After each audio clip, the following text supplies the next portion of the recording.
दोस्तों, Indian air force की ताकत अब आसमान छूने वाली है। जी हाँ, इंडिया और फ्रांस के बीच मिलिट्री एविएशन हिस्ट्री की सबसे बड़ी डील्स में से एक अब फाइनलाइज होने वाली है। भारत फ्रांस से 114 राफेल फाइटर जेट्स की मेगा डील को लगभग फाइनलाइज कर चुका है।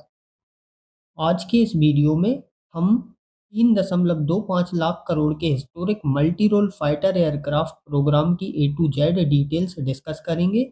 यह पहले वाले राफेल डील से अलग कैसे है और इसका मेक इन इंडिया कनेक्शन क्या है, सब कुछ जानेंगे। तो इस वीडियो को एंड तक जरूर देखना।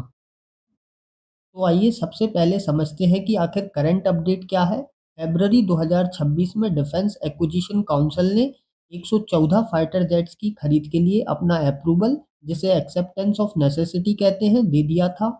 और अब लेटेस्ट खबर ये है कि इंडिया डसो एविएशन को एक formal RFP request for proposal भेजने वाला है।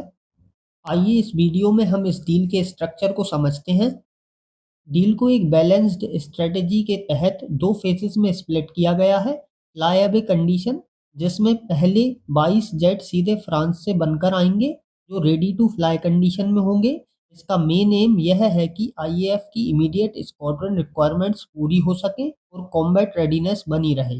मेक इन इंडिया के तहत बाकी के लगभग 92 जेट्स फ्रांस में नहीं बल्कि इंडिया में ही बनेंगे। इसका मतलब समझ रहे हो आप? इंडिया पहली ऐसी कंट्री बनेगी जो फ्रांस के बाहर राफेल जेट्स को प्रोड्यूस करेगी। डसो एविएशन किसी इंडियन प्राइवेट सेक्टर जायंट जैसे कि टाटा, महिंद्रा या अडानी के साथ टाई अप करेगी। इस डील में टारगेट रखा गया है कि जेट्स में कम से कम 55% से 60% लोकल कंटेंट हो। इससे इंडिया में डीप टेक्नोलॉजी ट्रांसफर होगा और हजारों हाईटेक जॉब्स क्रिएट होंगी। अब आप सोच रहे होंगे, भाई आईएएफ तो ऑलरेडी 36 राफेल जेट्स यूज कर रही है, तो इन नई जेट्स में ऐसा नया क्या है? नया है इसका स्टैंडर्ड। ये 114 जेट्स बिल्कुल लेटेस्ट राफेल F4 स्टैंडर्ड के होंगे। F4 वेरिएंट में आपको क्या मिलता है? एक तो इसमें advanced network centric warfare capability है। इसका रडार और इलेक्ट्रॉनिक वॉरफेयर सूट पहले से भी ज़्यादा डेडली है। पर सबसे बड़ा गेम चेंजर ये है कि आईएएफ ने एक क्लेवर मूव खेला है, जिसमें डसो ने हमें एक आईसीडी इंटरफेस कंट्रोल डॉक्यूमेंट मिलेगा। इसका सिंपल मतलब ये है कि हम अपने इंडिजिनस वेपन्स जैसे कि Astra air to air missile और ब्रह्मोस क्रूज मिसाइल को इन राफेल जेट्स पर इजीली इंटीग्रेट कर पाएंगे बिना उनके सोर्स कोड मांगे। इस डील की टाइमिंग आईएएफ के लिए डू एंड डाई वाली है। हमारे पास ऑथोराइज्ड 42 फाइटर स्क्वाड्रंस की रिक्वायरमेंट है, जबकि अभी हम अराउंड 30 स्क्वाड्रंस पर ऑपरेट कर रहे हैं।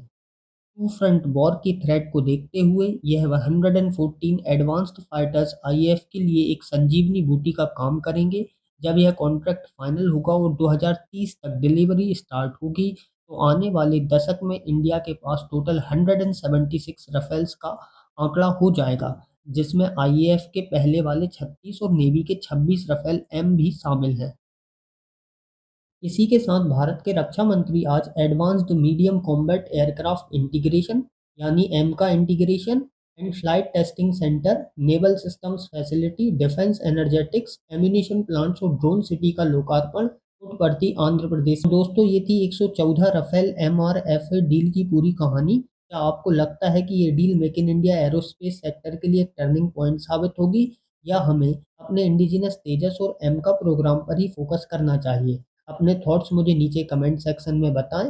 वीडियो को लाइक करें, शेयर करें एंड सब्सक्राइब करें। Thank you.